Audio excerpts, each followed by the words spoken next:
Every major event in world history, every major figure in world history appears to be encoded in the Bible.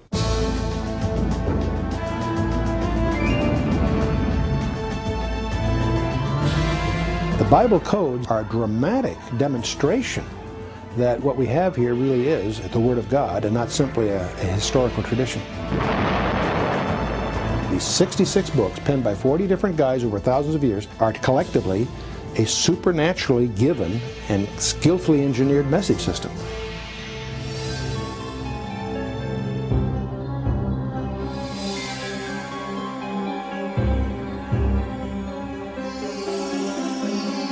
Ordinarily, we would assume that this building, the U.S. Pentagon, and anything having to do with the Bible would be far removed from one another. But in 1994, Statistical Science, a respected mathematics journal, published report number 3, volume 9, titled Equidistant Letter Sequences in the Book of Genesis. That report found its way to this door. There you go, Harold. This was the office of Harold Gans, senior cryptographer for the National Security Agency. But now he was absorbed in something else. You still working on that Bible thing? Your little 386 at home has been crunching numbers for almost 2 weeks now. 19 days, actually. 14 hours and 21 minutes. Gans knew that equidistant letter sequence was a code form widely used by various governments and their agents. The idea that they would occur in the book of Genesis was hard for him to believe. I don't know why you're wasting your time. And this thing's either pure coincidence or pure nonsense. I'm sure you're correct. But Rips designed the original program, and Statistical Science published the findings. Eliyahu Rips? Mm-hmm. He's a world-class mathematician. What's he doing messing with this religious stuff? Makes you wonder, doesn't it? He found it so difficult to believe that he wrote his own computer program based on his intimate knowledge of encryption techniques with the intent of disproving the results published by Statistical Science. So here we are, the agency that cracked the Enigma code, the Japanese Purple code. We've got parallel link Cray supercomputers coming out our ears. And our senior cryptologist writes simple equidistance letter sequence codes on a 386. What am I missing here? Probably the significance of what this means if it's true. Oh, yeah, that all the secrets of the world are encoded in the Torah, and only God could have put them there. Is it? Is it what? Is it true? Hang around a few minutes and I might be able to give you an answer. What was the significance of these Bible codes? Could there be information encrypted in the book of Genesis having to do with people and places that could not have been known at the time the book was written? If the codes were simply a matter of random chance, the Gans program would soon reveal it. He was sure his wife would soon be calling to tell him his computer had stopped and the p-value, a numeric representation of probability, was a very large number. And that would be the end of it.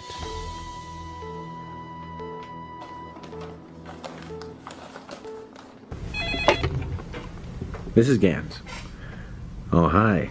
Did the machine stop running yet?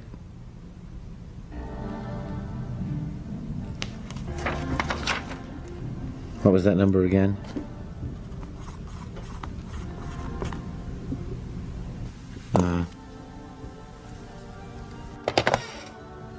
Well? As a matter of fact, it is true. I don't think I've ever seen a p-value this small before.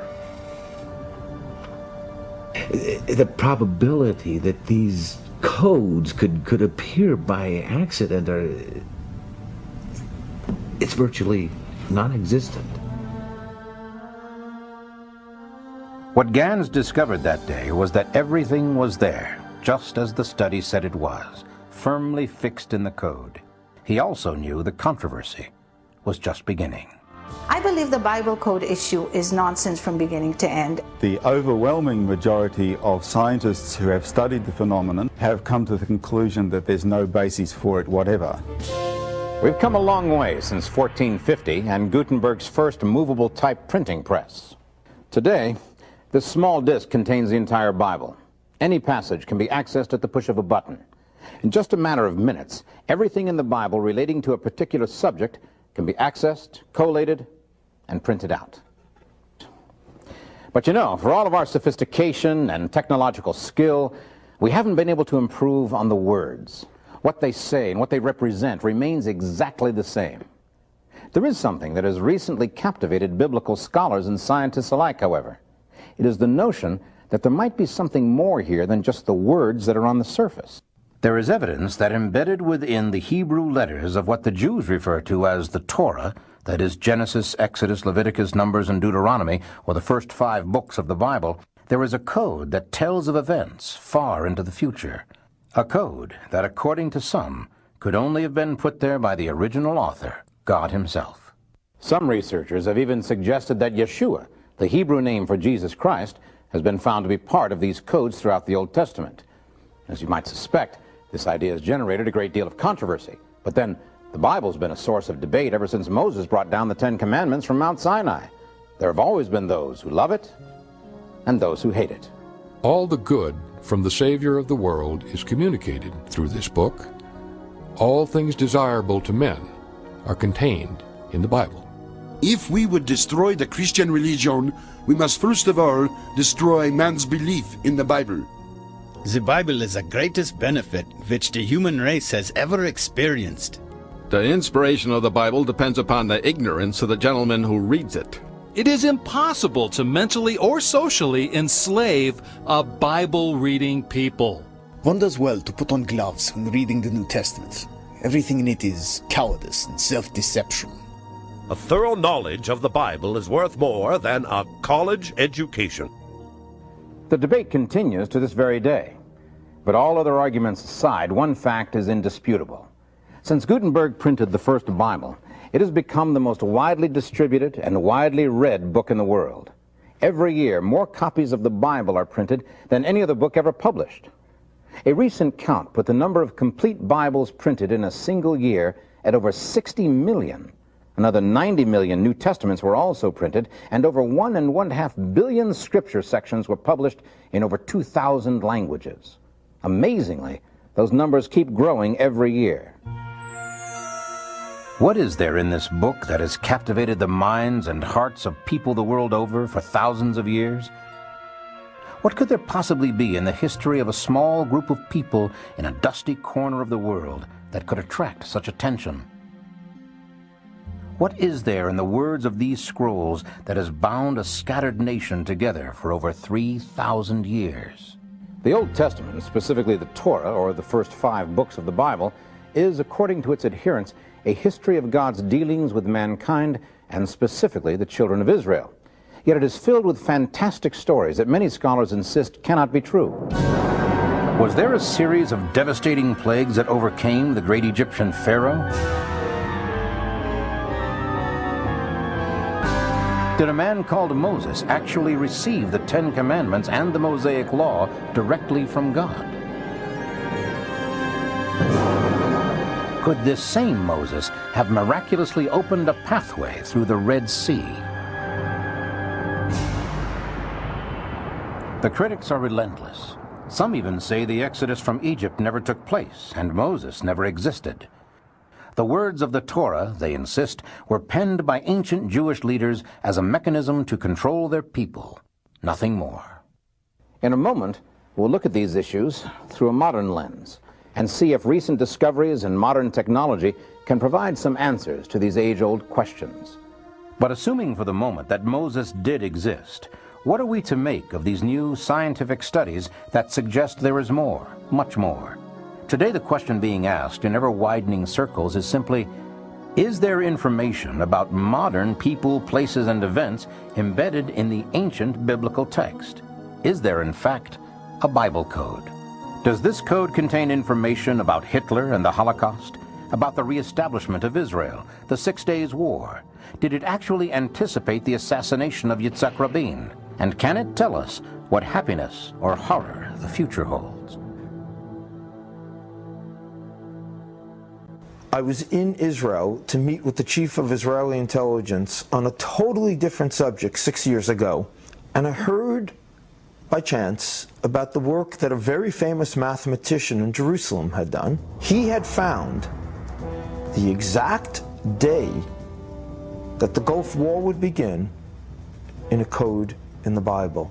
And I thought this was just nonsense. I thought it was absurd. I said, I'm not religious, and began to walk away. Then I checked out this mathematician. Eliyahu Rips is no ordinary person. He's the world's leading expert in group theory, the field of math that underlies quantum physics. He's considered one of the greatest mathematicians in the world. So I went to see him. But in my mind, I was certain that, in an hour tops, I would find out why he was wrong. Because this could not be true. There could not be a code in the Bible. No one can know the future. Instead of spending an hour with Dr. Rips, I spent a week with him. And at the end of the week, I knew he was on to something real. Israeli officials will neither confirm nor deny that information regarding the first Scud attack was derived from researchers involved with the Bible code.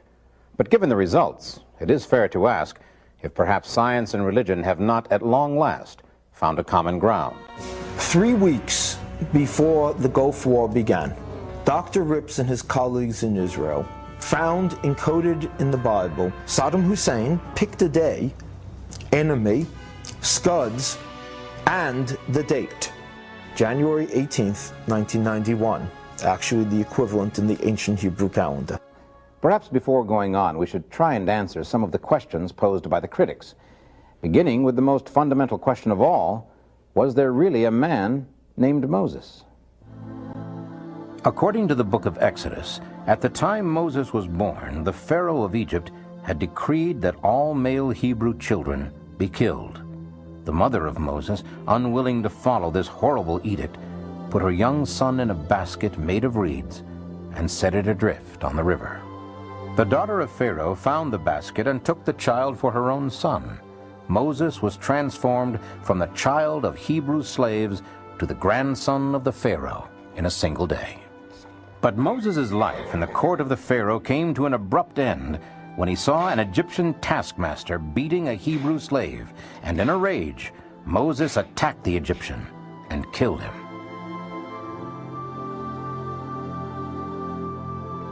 From that moment on, Moses became a fugitive from the wrath of Pharaoh, which brings us to the beginning of the most controversial series of events in the Bible. Moses fled into the desert to escape the Pharaoh's soldiers. After wandering for many days, he came across a small tribe of nomadic shepherds in what was then the land of Midian. He is befriended by Jethro, the head of one of the families, and there he determines to stay. In one stroke, Moses is transformed from Prince of Egypt to wandering shepherd, and so far as Moses is concerned, that will be his lot in life. But it was not to be. One day, while in the desert, he was startled by the sight of a burning bush that, while fully involved in flame, was not consumed. The Lord spoke to him out of the bush and told him he must return to Egypt. Critics are quick to point to this episode as proof the Bible is pure fantasy. Even apart from the burning bush, how could a middle-aged shepherd who, by his own admission, was not a good speaker, be expected to go into Egypt, where he was still under sentence of death, and simply tell the Pharaoh he has to give up hundreds of thousands of slaves? The answer, according to the Bible, is a series of plagues that God permits Moses to call down upon the Egyptians. There are plagues of frogs and flies, of the water in wells, rivers, fountains, even urns turning to blood, of boils, dying cattle, and fiery hail. Finally, Moses names the most devastating plague. The firstborn of every Egyptian household will die. And therein lies the problem.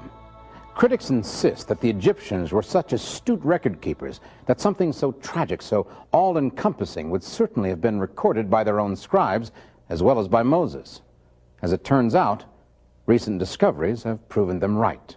And there's an ancient Egyptian papyrus document called the Ipuwer Papyrus, and it recounts in eyewitness fashion the plague of blood, the plague of cattle disease, the plague of strange fire phenomena, the plague on the firstborn, the strange darkness, all the events that we previously thought we only knew about from the Bible. We can read about it in Egyptian records. Given the severity of these plagues, it is not unlikely that the Pharaoh would at last let the people of Israel go. But somewhere along the line, he had a change of heart. And here the biblical record stands alone in its depiction of what many still regard as an unbelievable miracle. Yet except for this miracle, there would be no Bible or the possibility of a Bible code. Pharaoh's army of chariots was rapidly gaining on the slow-moving mass of humanity trying to make its way across the wilderness of Sinai. Suddenly, they found themselves facing the Red Sea with the Pharaoh's army closing in from behind. Moses, according to the Bible, raised his arms, and the Lord caused the sea to go back by a strong east wind that provided the children of Israel with an escape route.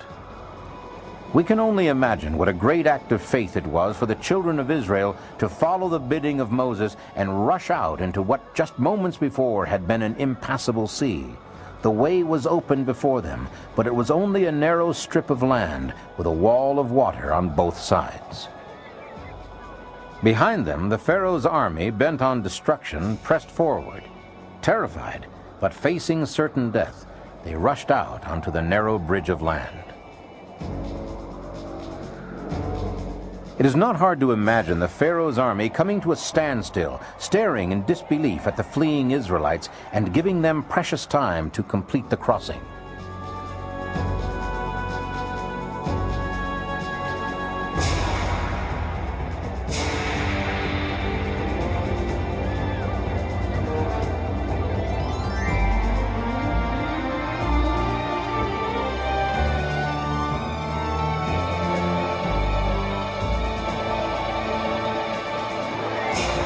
According to tradition, Moses was the last to cross, and by the time he reached the other side, the Pharaoh's chariots and soldiers had recovered from their own fear and surprise and were already pouring out across the land bridge in angry pursuit. Theirs, however, was to be a different fate.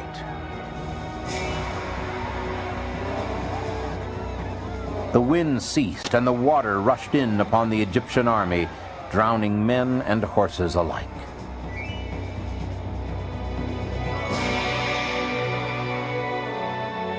But could such a thing really have happened? Oddly enough, it was Napoleon who first discovered that indeed it could.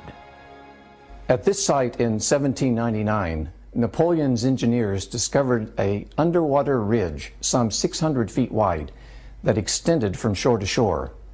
His engineers calculated the right time for crossing this 5.2-mile strip when the east wind would blow sufficiently to clear the seabed of water.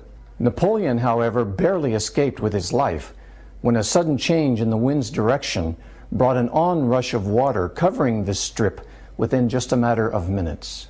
Of course, those were 18th century engineers, and their records did little to satisfy the critics.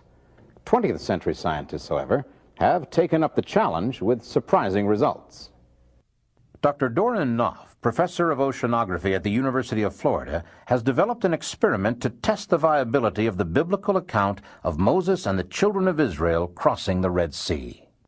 We were intrigued by the possibility that perhaps there is some explanation for a similar process.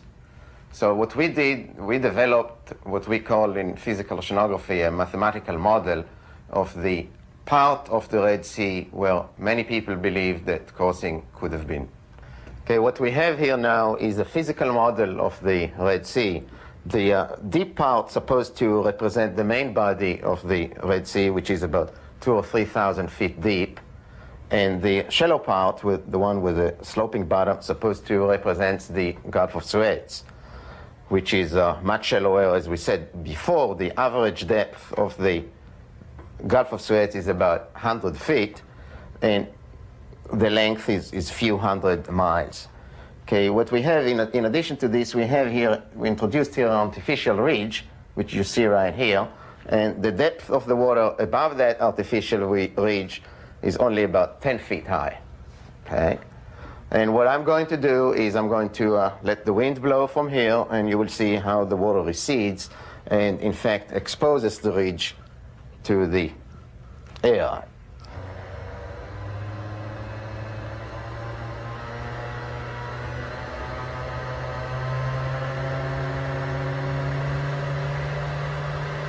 Okay, so what you can see now is that most of the water, in fact, to the left of the ridge is blown away. There is still some water there, and you see that there is an exposed area right there.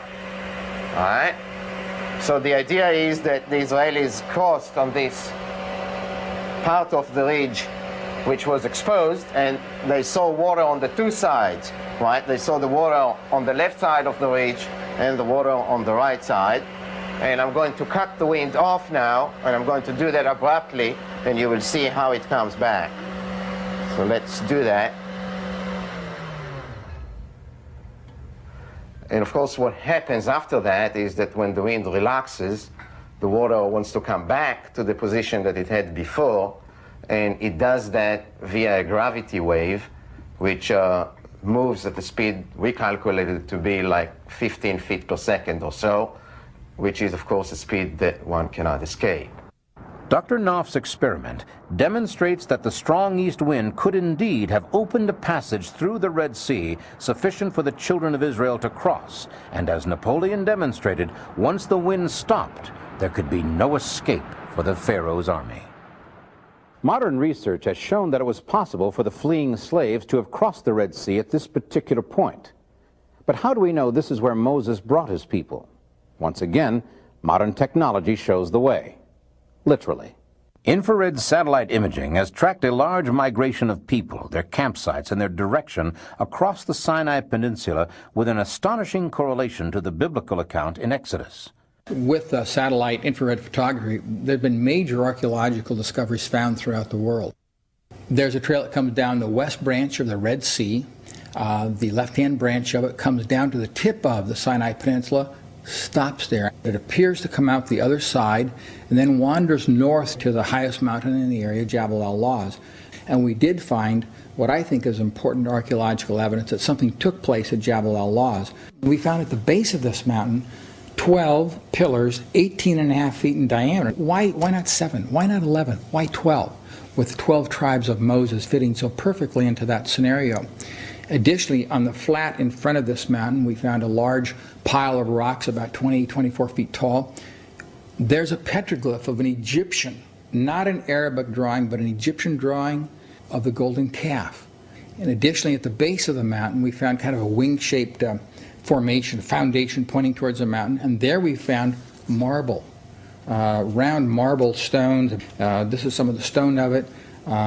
This rock is not indigenous to that area of Saudi Arabia, let alone to Saudi Arabia. Somebody brought this in a tremendous distance. Something really did take place at this mountain, and it may well have been the Exodus.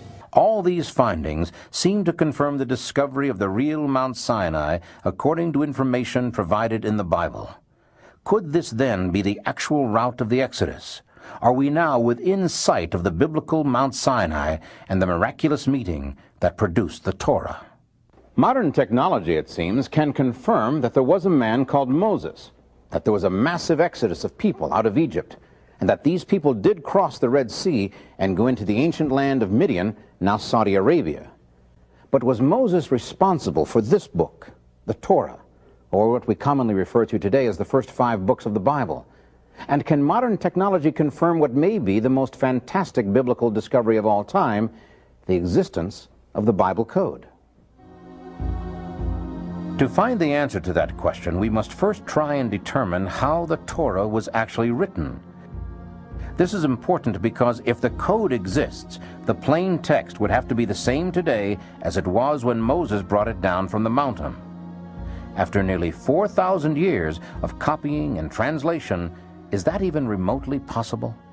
Dr. Eliyahu Rips decided to find an answer to that question, and in 1982 began an intensive study designed to prove or disprove once and for all the ancient Jewish tradition that holds there are hidden messages encrypted in the Torah. it was 12 years before the completed study was published and came to the attention of Harold Gans. Since that study, the mystery of the Bible codes has sparked worldwide interest in the ancient text and sparked intense debate among scientists and biblical scholars alike. But is the idea of some sort of code in the Bible really new? What, if anything, does the Bible itself have to say about hidden or sealed information within its pages? Haven't there been others over the centuries who have tried to uncover hidden secrets in the pages of the Bible? What, if anything, did they discover? In the next few minutes, we'll try to provide answers to those questions and to what is perhaps the most intriguing question of all. After centuries of being on opposite sides, will science and religion finally come together in a single expression of truth? There are those who suggest they already have. When you stop to think about it, the Bible is truly an amazing book. It took 1,500 years to complete, 40 different writers contributed to its content in 3 languages, and as we know it today, it contains 66 books in 2 testaments, the Old and the New. The question that comes immediately to mind is, how could something so long in the making, so complex, and with so many different authors, possibly contain a code of any kind? There's an ancient tradition among Jews concerning the Torah. This tradition claims that unlike all other books of Scripture, the Torah alone was not merely inspired, it was dictated directly by God to Moses in a precise letter-by-letter sequence without punctuation or spaces between words. Jews and Christians alike have long considered the words of the Bible to be divinely inspired. But this tradition suggests something different, something far more astounding. It suggests that God literally wrote the Torah. And if that's true, then we have to ask, is there any evidence that this tradition has some basis in fact? Well, we need to understand that in the ancient texts, there were no spaces between the words. Scholars call this form of writing scripta continua. In other words, it was just a stream of letters. You inferred where the spaces between the words occurred. Archaeologists have discovered 22-line inscription this way. This is a pretty well-established fact in archaeology. The spaces between the words as we're used to it apparently were introduced during the days of Ezra, much later, of course, than the days of Moses. The tradition, it seems, does have some archaeological support. That means that in the 40 days and 40 nights Moses was on Mount Sinai, he was busy writing down, in precise sequence, the entire 304,805 letters of the Torah. The question that jumps out at us is why? What could be the reason for requiring such a strict and difficult construction? It is also part of the tradition that within the precise sequence of letters, there is encrypted information of a sort that only a divine hand could have placed there. However quaint and absurd that might seem, the tradition has a long and highly respected history. Nachmanides, one of the great Jewish sages, teaching in the 12th century, told his students that all of Israel's history could be found in Deuteronomy 32, commonly known as the Song of Moses. Another outstanding rabbi and teacher, who lived and died in the 13th century, Rabbi Bachya ben Asher of Saragossa, Spain, described a process whereby the skipping of equal intervals of letters in the Torah could lead to obtaining divinely ordained information. And in the 18th century, one of the greatest of the post-biblical sages, Elijah Solomon, known reverently as the Great One of Vilna, made the startling claim that all that was, is, and will be unto the end of time is included in the Torah. While these are only opinions, they are without question the opinions of some of the greatest Torah scholars of all time. Their influence on Jewish tradition cannot be overestimated. It seems pretty clear that the idea of some kind of coded information in the Bible, specifically the Torah, has been with us for centuries. Would it surprise you to learn that the concept was not only believed, but actually enlarged upon by one of history's most famous scientists? Sir Isaac Newton served as provost of Cambridge University for many years and is generally regarded as the first modern scientist. It is Newton who figured out the mechanics of the solar system and is credited with the discovery of the functions of gravity.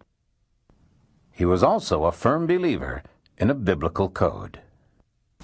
Sir Isaac Newton, who was better at it than anyone, said that the entire universe, not just the Bible, the entire universe was a cryptogram, a code set by the Almighty. And it was up to us to unravel this puzzle. And he, of course, also looked for a code that he was sure existed in the Bible that would reveal the future of mankind. Newton left many of his personal papers at Cambridge when he retired.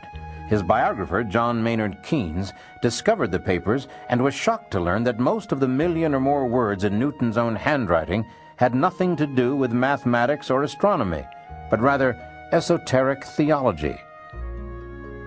Newton was a firm believer in a Bible code. He was so certain there was a hidden code in the Bible that he spent over half his life trying to decipher it. The secret of the Bible code, if indeed it existed at all, would remain hidden for another 300 years. Ironically, it would be the greatest tragedy in Jewish history that would set the stage for the scientific discovery of coded information in the Bible. World War I had proven that being able to break enemy codes was absolutely vital to winning a war. By the time the Second World War broke out, cryptanalysis, the art of making and breaking codes, was well on its way to becoming a science. A small group of Polish mathematicians had broken the supposedly unbreakable German Enigma code in 1934. When America entered the war, the fledgling U.S. Signal Corps, later the National Security Agency, was able to keep one step ahead of the constantly mutating code, giving Allied generals and admirals advanced knowledge of German strategy. But in order to keep up with the ever-changing code, they had been forced to devise a means of making the large numbers of calculations required. What they came up with was a huge mechanical calculator they called a computation machine. These computation machines made cryptanalysis a viable science. As it turned out, they also gave the United States a huge advantage in harnessing the energy that would change the world.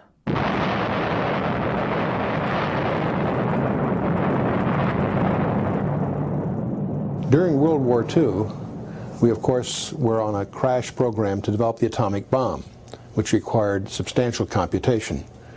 Dr. John von Neumann at Los Alamos and Dr. Alan Turing, both world-class scientists, collaborated to give us what we know today as the modern computer, both for the atomic bomb and also to unravel the Enigma codes of the Germans. The invention of the atomic bomb undoubtedly changed the course of world history, but the invention of the computer itself has probably brought about even greater changes.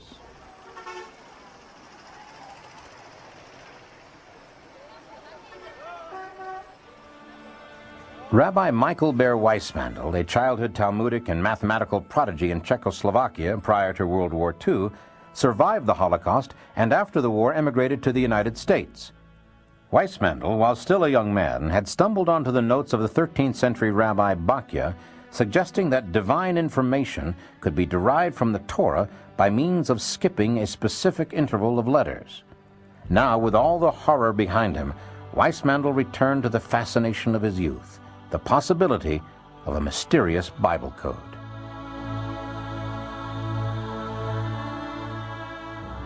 Rabbi Weissmandl, through his diligence and determination in his studies of the Torah, made some remarkable discoveries.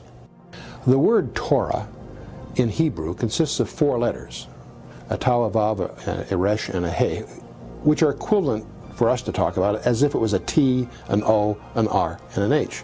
We should note here that the Hebrew alphabet consists of 22 letters that are essentially consonants. Vowels are generally simply inferred. The vav operates sort of what we would consider as an O, but is not considered a vowel. In the book of Genesis, if you go to the first equivalent of a T and count 49 letters and then take the next one, in other words the 50th letter, is the equivalent of what we would consider a vav. It's what we would consider an O. You count another 50 letters, it's a resh, or like our R. You count another 50 letters and you come to a he, or like an H. In other words, it's as if you found a T-O-R-H at 49 letter intervals. It spells the word Torah. Rather remarkable in its own right, but one of those things you could dismiss as just a happenstance. But when you get to Exodus, you discover the same thing happens. You come to a T, 49 letters plus 1, you get to the O, the R, and the H the same way. And so again, this starts to look very designed. In fact, it's rather interesting that this number 50 are the number of days from the Exodus to the giving of the Torah at Mount Sinai. In pursuing this further, you go to the book of Leviticus, the third book, and nothing like this happens. But you go to the fourth book of the Torah, the book of Numbers, the same thing happens, but only if you spell Torah backwards. Kind of weird. You go to the book of Deuteronomy, again you find the equivalent thing, but only if you spell it backwards. Now, you wonder, what does this mean? And you stand back from it all.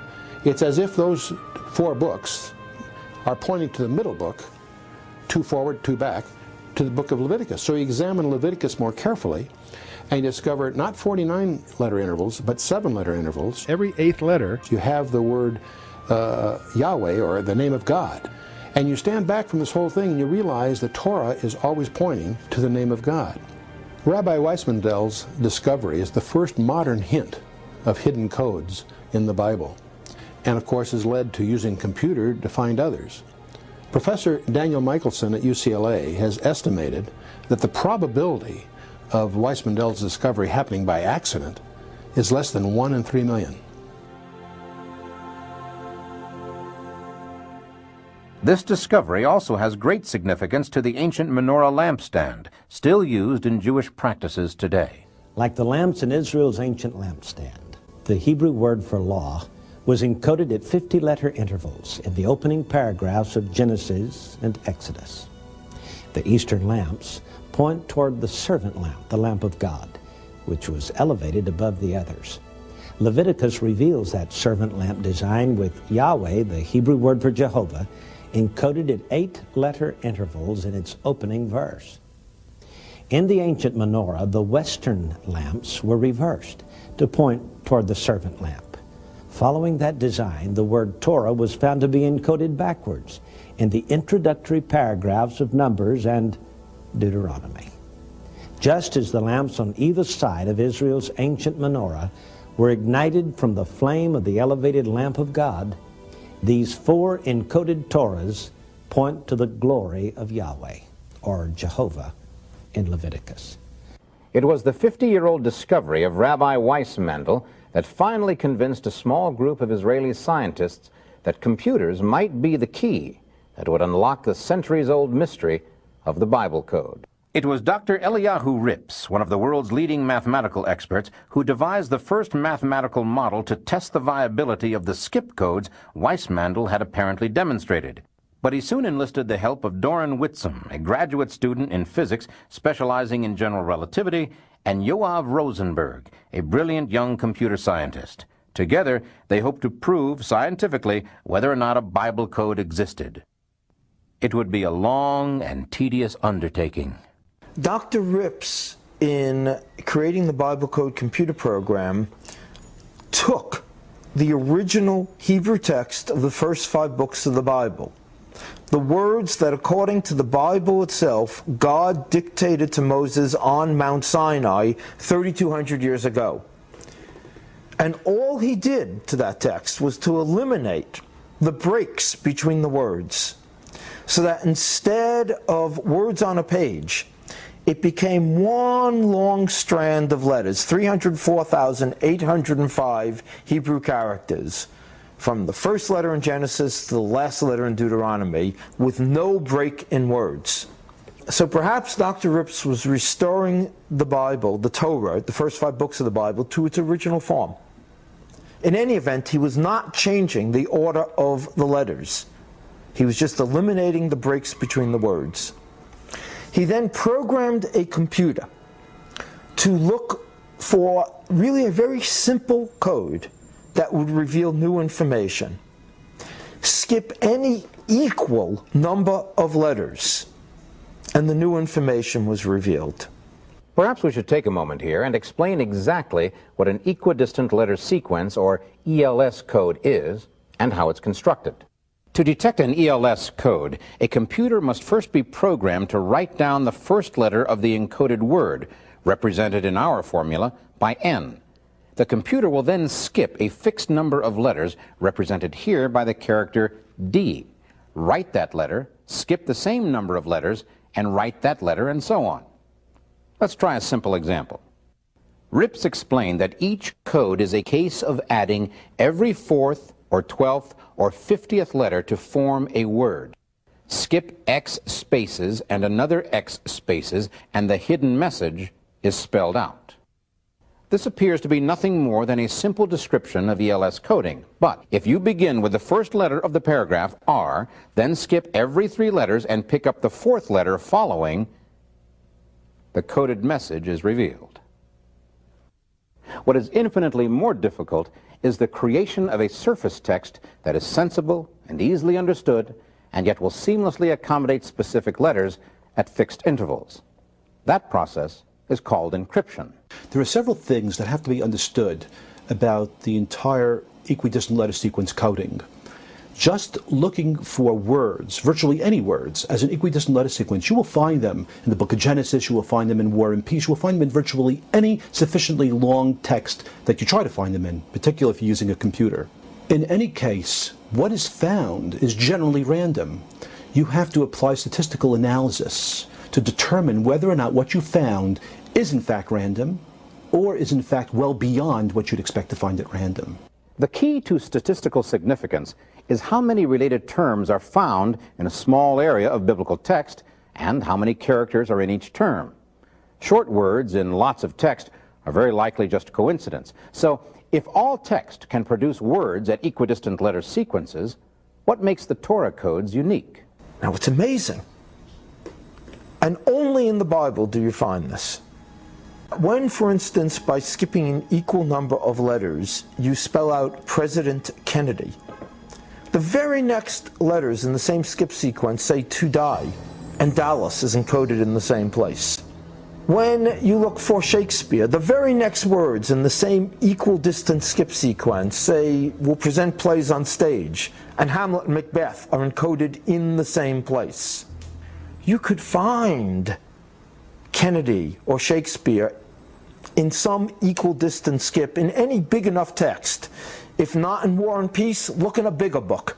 Eventually you will find some equal distance skip sequence that does spell out the name of any historical figure. But only in the Bible will you find encoded consistently in the same place accurate related information.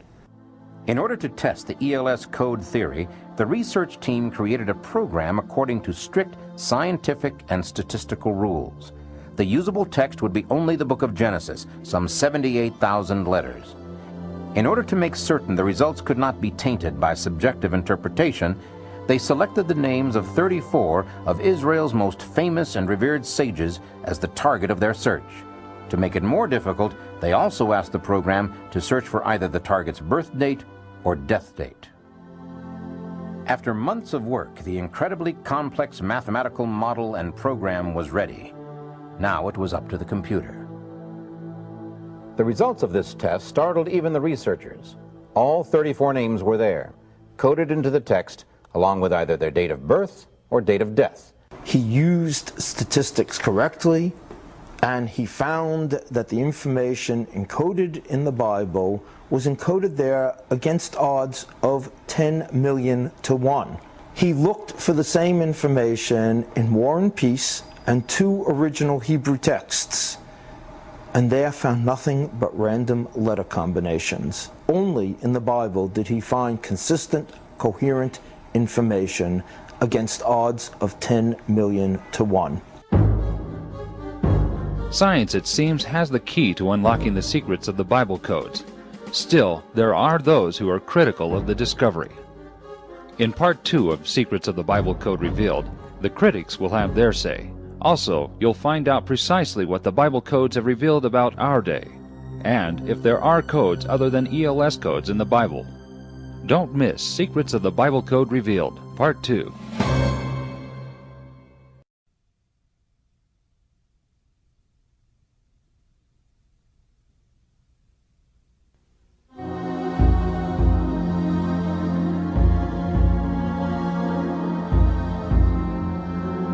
In Secrets of the Bible Code Revealed Part 1, we met 3 world-renowned scientists, Dr. Eliyahu Rips, Doran Whitsom, and Yoav Rosenberg. These men, working as a team over a period of 4 years, devised a scientific model for determining whether or not equidistance letter sequence codes were encrypted into the text of the Torah or the Old Testament. The results electrified the religious world and shocked the scientific community.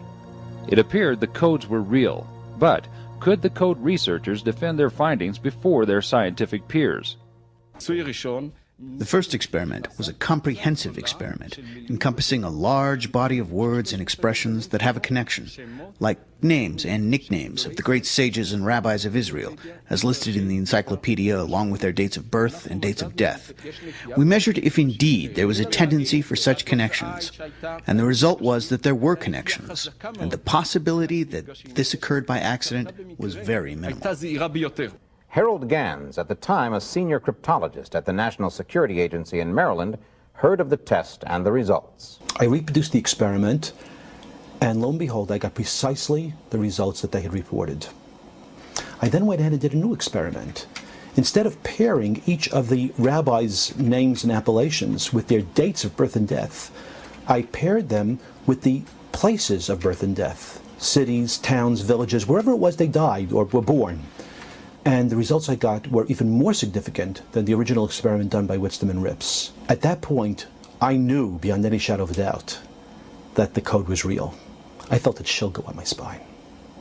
Encouraged by the results, the study was sent to the prestigious American mathematics journal Statistical Science for peer review and possible publication. Indeed, nothing is published in statistical science until it's been thoroughly reviewed by at least one independent referee, and on occasion 2. In this instance, the documentation was submitted to 3 separate referees.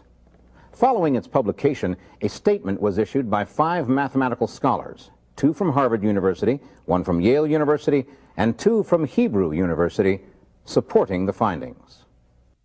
Robert Koss, the editor of Statistical Science Journal and a professor at Carnegie Mellon University, is quoted as saying, "Our referees were baffled. Their prior beliefs made them think that the book of Genesis could not possibly contain meaningful references to modern-day individuals. Yet when the authors carried out additional checks, the effect persisted. The paper is thus offered to statistical science readers as a challenging puzzle." All my instincts as a scientist and also as a Jew spoke against the possibility of such a phenomenon. Yet despite this, the work of Whitsom, Rips, and Rosenberg presents a very strong scientific evidence that under intense scientific experimentation, the phenomenon is shown to exist. I went to meet with mathematicians at Harvard, at Yale, at Hebrew University. And they knew Dr. Rips and they knew about his work, and they all told me the code was real. I asked Dr. Rips to look for things that he didn't know I would ask for until I asked. And then he found them in the Bible code, and he had as a control text the Hebrew translation of War and Peace. In the Bible, the information was encoded, and in War and Peace it was not, time after time after time. Yet in spite of the overwhelming support for the scientific integrity of the initial code research, there are still those scientists who insist it is all just numerological rubbish. You can compare the reaction of this handful of noisy critics toward Dr. Rips's extraordinary discovery to the reaction of both the church and the scientific community to Galileo. When Galileo said that the earth circled the sun, he was condemned by the scientific establishment and by the religious establishment, because what he had discovered changed the way you must see the world forever. The criticisms all have to do with the fact that in science, one does not proceed explaining an effect by invoking a miraculous cause. A major premise of the Bible codes is that the text has remained totally unchanged through the centuries, all the way back to the time of Moses. But in fact, this simply is not the case. The manuscripts from the earlier periods are not the same as manuscripts from the later periods. This totally invalidates the notion of a Bible code based on counting letters. What manuscript do you use? What variants do you use? It's totally ridiculous. The point is well taken, but once again, the experts disagree. Bible scholars have long been aware that over the millennia, the Torah has been preserved with an amazingly small number of letter-level variations. Even to this very day, a Torah scroll is copied by hand from its predecessor, written out according to unchanging rules by scribes who undergo an exacting course of training and preparation. To each of them, the following warning has been passed down through the ages. Should you perchance omit or add one single letter from the Torah, you would thereby destroy all the universe. The text of the Torah has been preserved, not only in pages, lines, and words, but even in the exact spelling of every word. In the Ashkenazic text, I found 9 words, the spelling of which is not exact to my opinion. But in the Yemenite text preserved the exact spelling of every word without even one exception. It cannot be said, of course, that the text of the Torah used worldwide today in Jewish practice is the original text. No process carried out by humans can possibly be perfect, but the small number of errors that are known to have crept in over the centuries is striking. The question of the reliability of the text is, however, only one point of contention. In spite of the years of testing and peer review, many prominent mathematicians still believe any words or combinations of words found in the Bible code, no matter how closely aligned, are at best matters of random chance, and at worst, the result of text manipulation. The computer can look in so many different ways at a text that finding hidden messages in it is almost guaranteed. For example, I looked at the United Nations Convention on the Law of the Sea, and I found in there the hidden message, "Hear all the law of the sea." I looked at the text of Moby Dick, and I found the hidden message, "Oceans hold joy." Both of these are extremely unlikely to occur by chance, yet they did occur. People have claimed that they found similar codes in Moby Dick and War and Peace, that they could find similar codes in any text of one's choice. That is absolute nonsense. They have indeed produced counterfeit codes in War and Peace and in Moby Dick, and they can produce them in virtually any text. They are not the same as the real thing. They are not done a priori. They are done by cheating. Their claim is that since we can cheat on the data and bias the experiment to do whatever we want, therefore Whitstone and Rips could have done the same, and therefore we shall assume that they have done the same. They do not deal at all with the fact that my city's experiment proves that that is not the case. And by the way, to accept their challenge, I would say I would like to see them try to produce an experiment like my city's experiment to confirm their rabbi's experiment that succeeded so well in War and Peace. They haven't done so. They haven't even addressed the city's experiment because it proves that in fact there was no such manipulation. What they have done is very similar to what Whitstone and Rips have done. To the layperson, to the expert, they have nothing in common. I studied the work of Dr. Rips and his partners, and the outcomes of his experiment expresses his own wishes and desires rather than any real scientific phenomenon. The quality of a cluster of words you find is really a sign of the cleverness of the person doing the looking and not of any intrinsic character of the document you're looking at. Behind every picture is a statistical analysis that's performed by the computer program Rips and his colleagues have created. It's not just a picture. It's not words that appear together by chance in the Bible. It is accurate, related details of major world events that appear together way beyond mathematical chance. The fake codes that the critics find in Moby Dick or War and Peace or the Manhattan Telephone Directory have no underlying mathematical basis at all. They are just pictures that to laymen might look similar, but are absolutely irrelevant. Amongst the independent experiments that we've done, we matched the names of the famous rabbis against the names of the books they wrote. We also did an experiment where we matched their names against the years of their birth and death, remembering that the original experiment only used the day and the month. In both cases, we found absolutely no sign of any phenomenon. There are some cases where critics have done experiments that appear to be designed to fail. They used data which is extremely questionable, data that was left out because of the fact that it was questionable, and they've done an experiment using only the questionable data. Perhaps they simply haven't thought it through thoroughly, or perhaps they specifically designed it to fail. But when one does many experiments of that sort, of an inferior quality, and then claims that he hasn't had a success, I say, why should we be surprised? The strength of the famous rabbi's experiment is that it seemed to not require an act of faith on the part of the readers, but rather to be a standard, objective, repeatable scientific experiment. Close examination of this evidence shows it to be completely subjective and arbitrary, completely reliant on faith in the honesty of the people who did it, and that disqualifies it as being scientific evidence. Professor Rips is an honest man. Everybody who meets him, who has talked with him, spent time with him, he comes across as an honest man. It's very hard to conceive that he was part of a process that rigged anything up. And so you have a case where he's basically being accused of a fraudulent, consciously fraudulent experiment. And it's a serious charge.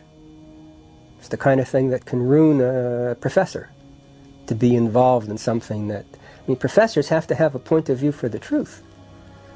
So you have an inconsistency. You have an honest man, and you have an experiment, and you have a critic. And there's an inconsistency between the experiment, the honesty of the man, and what the critics say. 45 professional mathematicians with PhDs in universities have signed a petition saying that they don't believe in the codes. There's nothing wrong with that. They can express their opinion. These are mathematicians. These are people with PhDs. These are people who have written many papers that have gone through peer review. Why haven't they submitted their view to peer review? Why is it they're signing a petition? I ask you one question. When was the last time a scientific issue was decided by petition? I also found the data to have too many degrees of freedom. It was already clear from looking at the clusters which they included that what makes this work is what I like to call wiggle room. It's the fact that one has choices, and because of the choices you'll find something. You can keep looking until some choice works. Let me show you one more experiment done by an independent researcher, Dr. Alex Rottenberg. And the beauty of this experiment is that there is absolutely no wiggle room. This code found in the book of Genesis that deals with the story of Esther allows no room for manipulation. We're taking names of people, the 10 sons of the arch-villain Haman. They all died on one day, the 13th of Adar. Again, names of people and date of death. 10 people, but the spellings are given to us in the book of Esther. No changes, no manipulation possible. We use the spellings exactly as they occur and check if they're next to the date of death. Yud Gimel Ba'adar.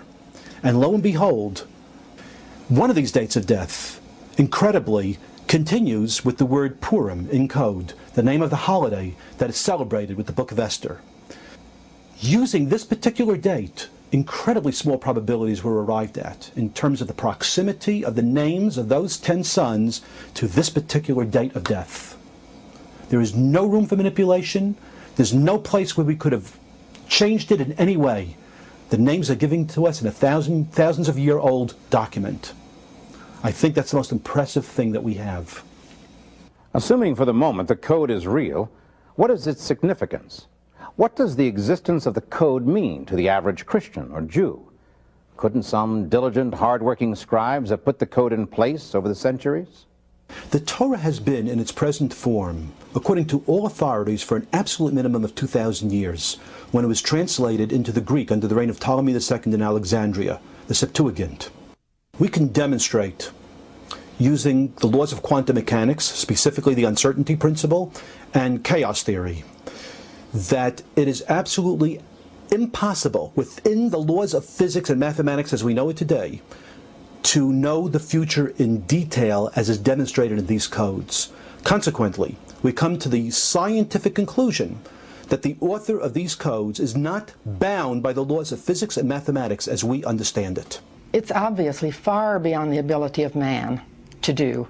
In fact, man didn't even discover the codes until the advent of the computer, so it was impossible for him to have put them there. The very fact that they're there is the signature of the Creator himself. That is his way of assuring us that he is precisely who he said he is in that document that is the core of the Judeo-Christian tradition.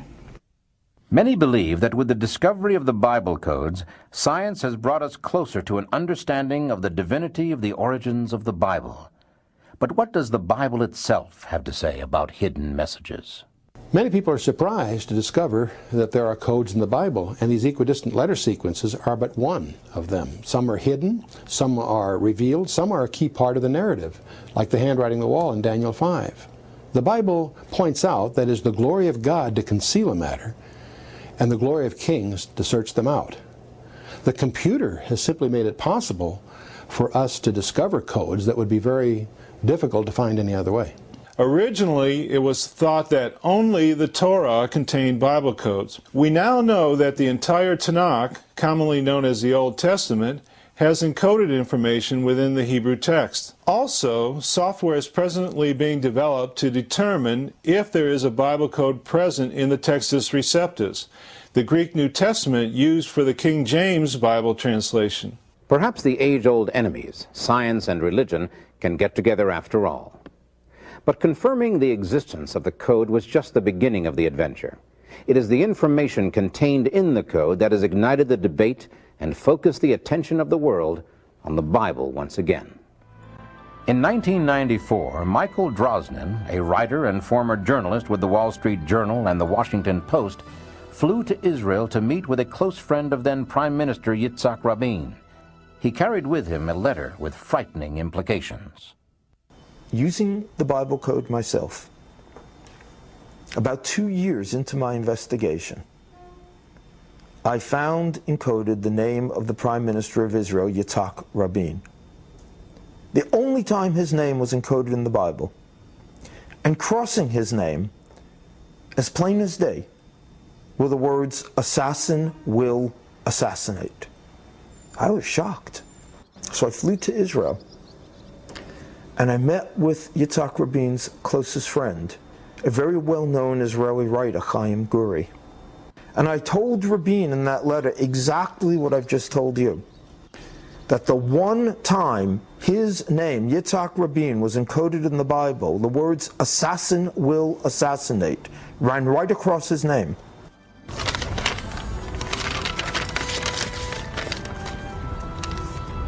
Are you seriously suggesting the Torah actually says that Rabin will be assassinated?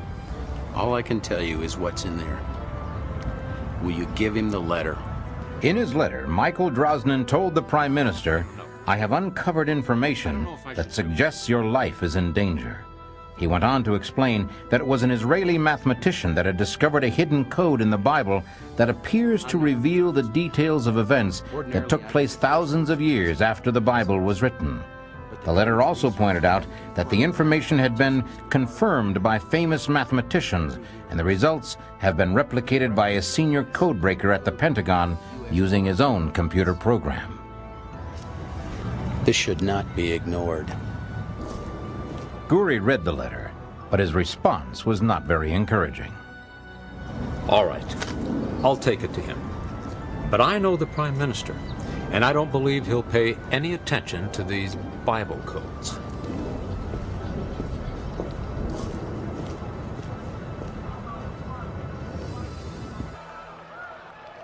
Guri's assessment proved all too accurate.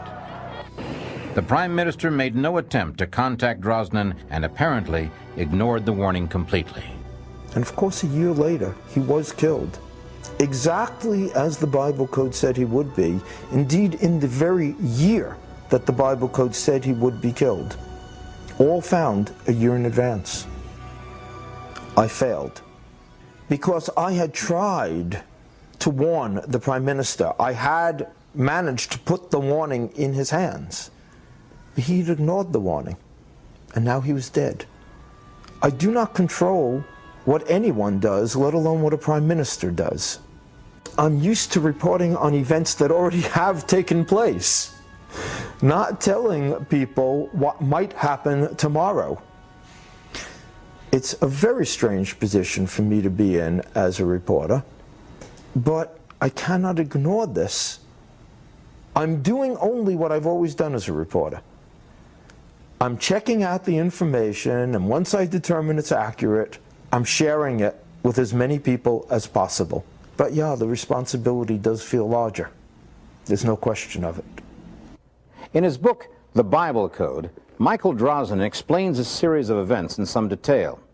However, Drosnin's discovery of the Rabin assassination in the Bible Code has triggered controversy on a whole new level. Can the code be used to let us see into the future? If not, what purpose does it serve? The Bible codes are there so when the future happens, it confirms Scripture as the divinely inspired Word of God. The Bible Code reveals accurate details about people and events that took place who lived long after the Bible was written. We can go to events as recent as the bombing in Oklahoma, where we have the name of the building that was blown up, the Marab building, encoded, Oklahoma encoded, even the name of the man who was arrested and convicted for the crime, Timothy McVeigh, all encoded in a document that's 3,000 years old. Watergate is encoded. The one time that word appears, there's a question. Who is he? President, but he was kicked out. Economic crisis is encoded one time in the Bible, and with it is the year of the great stock market crash, the year the Great Depression began, 1929. The collision of the comet with Jupiter in July 1994, found 2 months before the collision took place, was encoded twice in the Old Testament, with the exact name of the comet, Shoemaker-Levy, which had only been discovered a year earlier. In both cases, the name of the comet actually crossed the name of the planet, Jupiter, and in one of the encodings, we had the exact day of impact. Of course, World War II and the Holocaust are very clearly encoded in extraordinary detail. We have Hitler encoded with Nazi and enemy, and evil man and slaughter. The whole world was saddened and astonished when Lady Di tragically was killed in an accident in Paris, France. Yet when we began to do research with the computer program, we were astonished to discover that even this event had been recorded in ELS codes 3,500 years before it occurred. We found the name Princess and Diana encoded at the same ELS distance. Then beside it we found the word Spencer, her real name, together with Wales, as she was the Princess of Wales. Then in the surrounding verses we found encoded France and Paris. Then we looked and discovered tunnel and river. We found the very year 5757, which is 1997 in our calendar. We found Av, the month of August when she was killed. Most remarkably of all, we found the name Fayed, her companion in that tragic accident. All of this encoded 35 centuries before the event actually occurred. Logic tells me that the Bible was encoded to give us very important information. It was encoded, certainly, by some intelligence that could see ahead, across time. It was encoded in such a way that it would be found right now by a technology that would exist for the first time now, the computer. When going into the future, we have to guess at the words because the event hasn't happened yet. We don't know what it is. As soon as you start guessing the words, as soon as you start guessing the context and trying to determine what would be the event that would use these words, you're out of the realm of science. You're guessing. It's subjective. It's not scientific anymore. The Bible code does not give us one predetermined future. It tells us all of our possible futures. And by having this information in advance, we can prevent the worst dangers from ever taking place. The more important question might be, will we, in the final analysis, believe what we learn? News from around the world. Nations, as well as individuals, seem to have a knack for ignoring important warnings.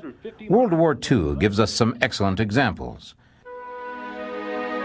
Prior to America's entrance into World War II, the Japanese adapted the German Enigma code into an advanced variation the Allies called Purple.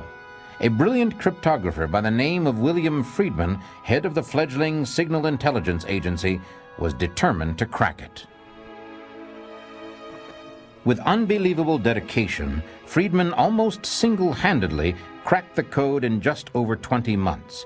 His effort had been so intense that upon completing the task, he suffered a complete mental collapse. But the impossible had been accomplished.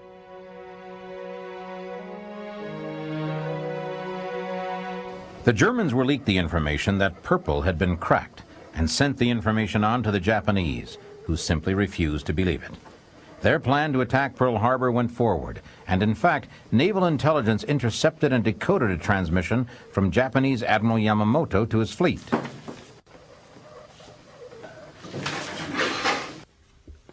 The Japanese refused to believe their code could be broken, but now it was America's turn. Naval intelligence had in their hands confirmation that the Japanese fleet was heading toward Pearl Harbor. The monumental effort Friedman had put forth was about to pay off. Or was it? What is this? It just came in, sir. Our boys back at Signal have broken Purple. Sure they have. Have you told anyone about this? No, sir. Then don't. Those guys over at Signal haven't cracked that code. I think somebody's trying to see if we're awake over here. But, sir... That's all.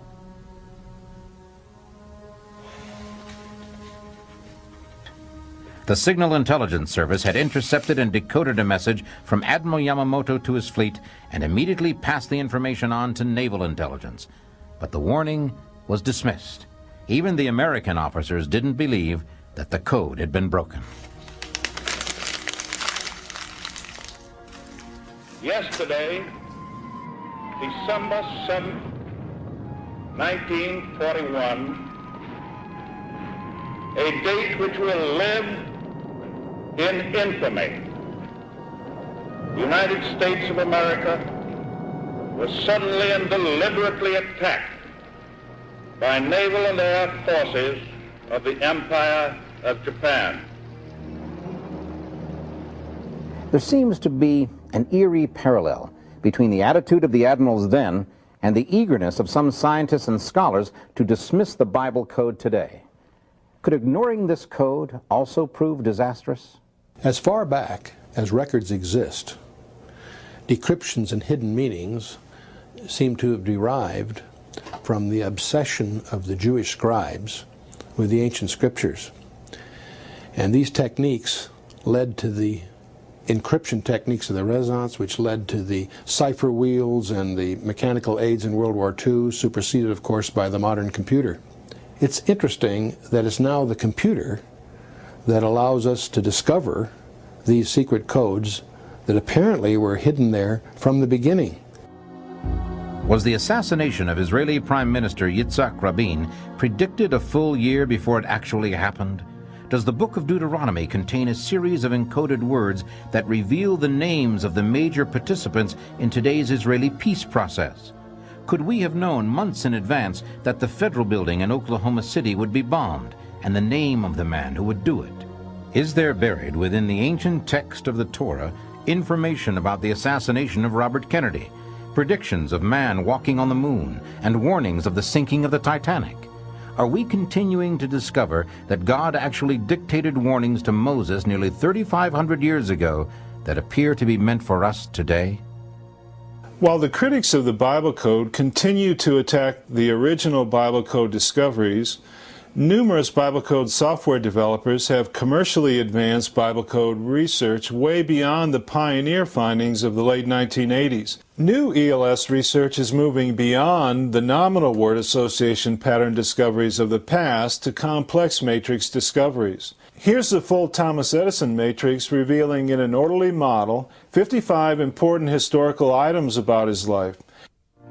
In the Bible Code, we've discovered the USA Embassy terrorist bombings in the African nations of Kenya and Tanzania. For example, in the Kenya bombing, there were 19 reference terms with multiple mentions of specific facts that describe the terrorist attack, all located in a compact matrix centered in Haggai 1:14. Embassy was the central term of the matrix, with USA crossing over embassy 3 times. We found in the same tight matrix, the location being Nairobi, Kenya, August 7th, 1998, the date of the bombing, in the morning at 10:45, that 247 people were killed and murdered by a truck bomb. We also found the names of the 3 alleged terrorists. The most important warning in the Bible Code is that we might face the real Armageddon, a nuclear world war, perhaps in the near future.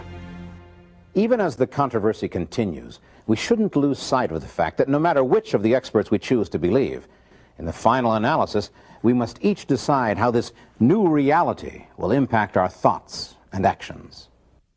Science seems to have proven that the code is beyond the element of chance, and the scope of the encryption would appear to be beyond the scope of human ability, which brings us to the information in the code itself. Could it be divinely ordained, as Rabbi Bachya suggested?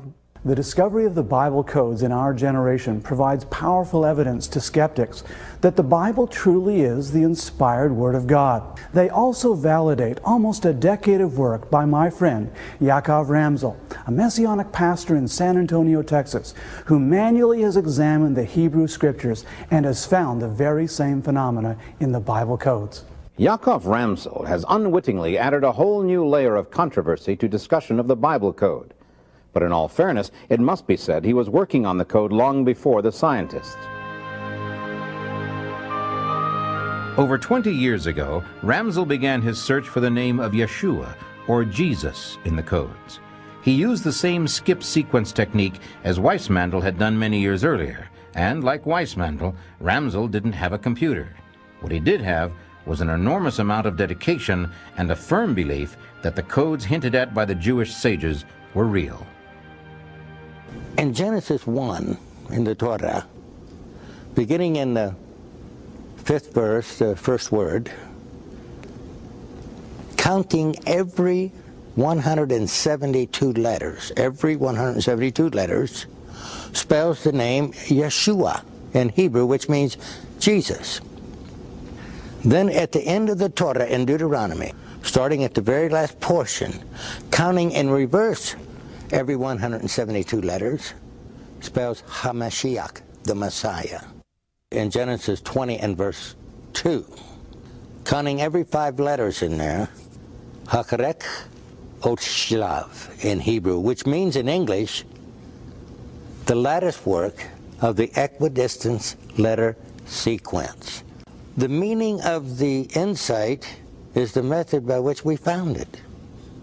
Now, if this is not scientific, I don't believe there's anything scientific. This is the most remarkable insight proving that the letter sequence is ethical, it's mathematical, it's scientific, and it sets a pattern. And we have the 10 Commandments recorded in Exodus 20th chapter. There are 179 words in that chapter. And every 179th letter, we have a wonderful insight. If you count every 179th letter, it spells Hosea Yeshua Shmi, which means salvation of the Lord Jesus is my name. Some critics, of course, have suggested Ramsel's work is a matter of pure chance, suggesting that even though the name Yeshua does appear, it doesn't necessarily refer to Jesus of Nazareth. The prophet Isaiah wrote a powerful prophecy about the coming Messiah that is recorded in Isaiah chapter 52 and 53. This remarkable prophecy of the future Messiah is often called the suffering servant messianic prophecy. In an exhaustive analysis of this brief but very detailed prophecy, Yaakov Ramsel made several startling discoveries.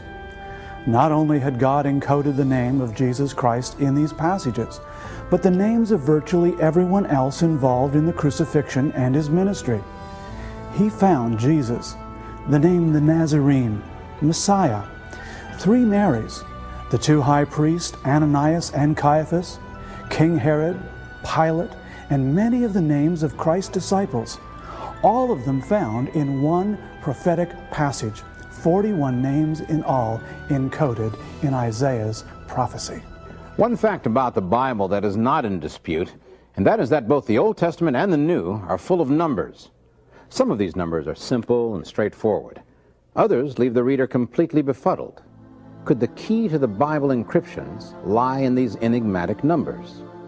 It would be difficult to discover the number of times 7 appears in some significant way in the Bible. 7 churches, 7 lampstands, 7 seals, 7 trumpets, 7 thunders, 7 angels, 7 miracles, 7 beatitudes, and the 7 days of Genesis, and this barely begins to scratch the surface. Weissmandl discovered Yahweh at a skip interval of 7, and Torah at a skip interval of 49, or 7 times 7. And in one of the Bible's most amazing prophecies, Daniel is told that 70 sevens are determined upon the people and upon the holy city. When Peter asks Christ how many times he should forgive a brother, the Savior answers with that same enigmatic number, 70 times 7. Is it possible that there is a key to the code hidden somewhere in the number or combination of numbers of 7? Or are these simply isolated events, independent of one another? Then again, perhaps the key is not numeric at all. The ELS code is, of course, based on numbers, but is there also evidence of other kinds of codes? The most essential truths in the Bible are, of course, put in a form that anyone can understand.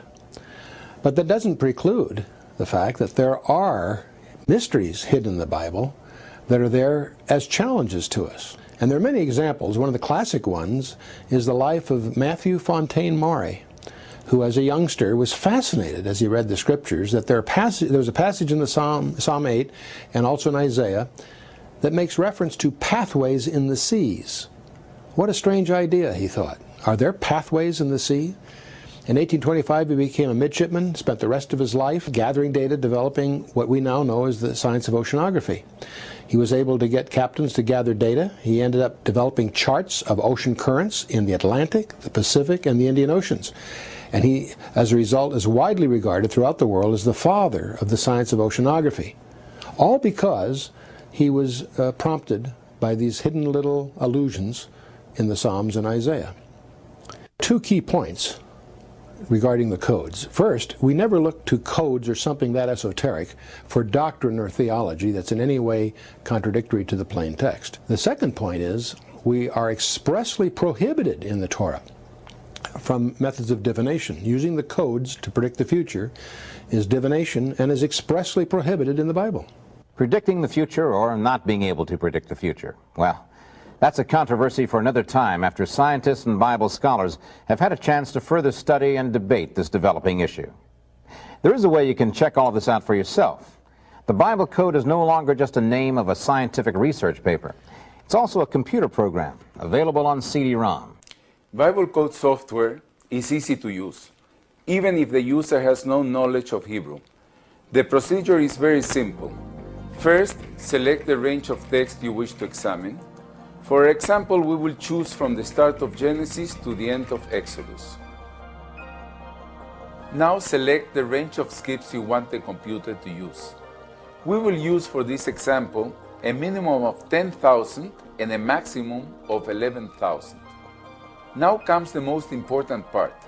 Select the word or phrase you want the computer to find in the specified text. For our example, we will use the name Jesus. Click the First Names dictionary and search for the name Jesus. Click on it and the program will automatically insert Yeshua, which is Hebrew for Jesus. Hit the Find Command button and the computer will immediately begin searching the specified text. A progress bar tracks the search and a status box tells you how many times the computer has found the Hebrew name for Jesus. Once the name is found, the program shows it on a matrix. And then it will identify other Hebrew words, such as Nazarene, in the same matrix. Then automatically it will give the English translations. Computer Bible code software research and development is moving at light-year speed, yet it will be years before the full extent of what the Bible code has to tell us is fully known. The new matrix decoding systems, combined with translation software, lexicons, and dictionary searches, open up the strong possibilities that people may be able to find themselves and/or future events in the Bible code. Certainly it seems harmless enough, but the original code researchers warn that even though the computer makes it easy, the process is complex, and the results could easily be misinterpreted. The worst thing that could happen is that some people might interpret what they find in the Bible code as commandments, telling them what to do. But nothing of that nature can or even should be inferred. But in spite of the inherent complexities of knowing too little about too much and drawing unwarranted conclusions from them, code researchers and critics alike have found a great deal to ponder in the code research. For many, it has meant a re-examination of long-held but forgotten beliefs. For others, a strengthening of their faith. And for still others, it is just another shot fired in the long war between religionists and humanists.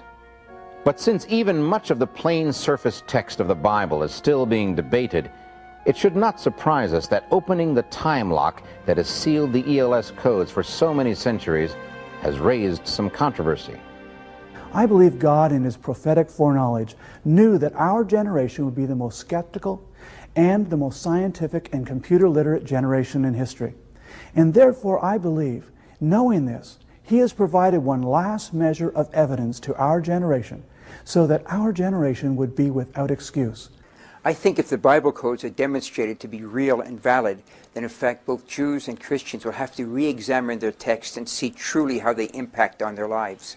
What are the implications to the world if the Bible code is real? It's hard to say. People believe what they want to believe. People do really what they want to do.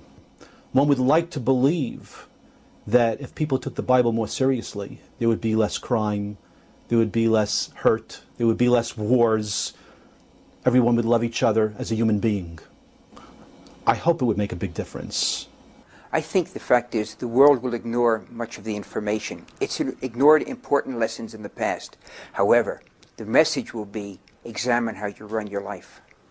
I think the implications for Christianity of the Bible codes, to the extent they get increasingly validated and people begin to realize what they are staggering, because we're long overdue as Christians in taking the Bible seriously.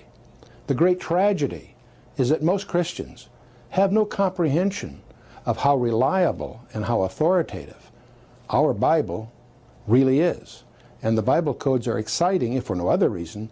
They cause people to realize that we have something in our hands that's more than simply a collection of colorful legends and moral principles. There's something far more profound in our hands. For both Jews and Christians alike, it gives us solid scientific evidence that the Bible, which is the Bible for both of our religions, is not the product of a human hand. I think that's very important. If the Bible codes are what they appear to be, evidence of authentication that this collection of 66 books, in fact, comes from an ultimate author, that implies that we have a destiny for which we are going to be accountable. And deep down inside, that's discomforting. The Israeli mathematician who discovered the Bible code, Dr. Rips, thinks that we have found only the first and simplest level of a code that is probably far more complex and far beyond our reach. As a mathematician, his assumption is that if we find this clearer pattern, there is almost certainly a much larger pattern. But we don't yet have the mathematical tools or perhaps the technology to see it. Rips has devised a measure which goes into 2 dimensions, whereas the original Torah truly is only one-dimensional. It's a one-dimensional text, it's just a sequence of letters going from beginning to end. Who knows but that a 3-dimensional measure might not work even better, or 4 or 5. Who knows how many dimensions there are to the Torah in terms of this code. The discovery of the Bible codes is one of the most exciting events in history. For the first time, there is actually widely accepted scientific proof that the Bible is truly supernatural. I knew I was on to something of real importance. It was the happiest time of my life. You can't escape the fact that these things are beyond the realm of just accidental curiosities. They're there by design. What we have exposed is that there is a hidden text in the Torah, and what we see is that in this text, the future, present, and past are all encoded, and thus it encompasses all things. The good news is that some intelligence cared enough about us to leave us these warnings, to give us this information. That's very good news indeed. The question now is, what are we going to do with it? That's entirely up to us. In a world that has grown skeptical, even hostile toward the Word of God, the Bible Code has built a bridge between science and religion and forced a re-examination of the ancient truths held sacred by millions of people. The Code also seems to be generating a new awareness of the divinity of the Scriptures among individuals of all faiths. This fact alone could make the Bible Code discovery the most important event of the modern era. Because if we really understand that the Bible is the Word of God, we are in possession of God's own saving truth.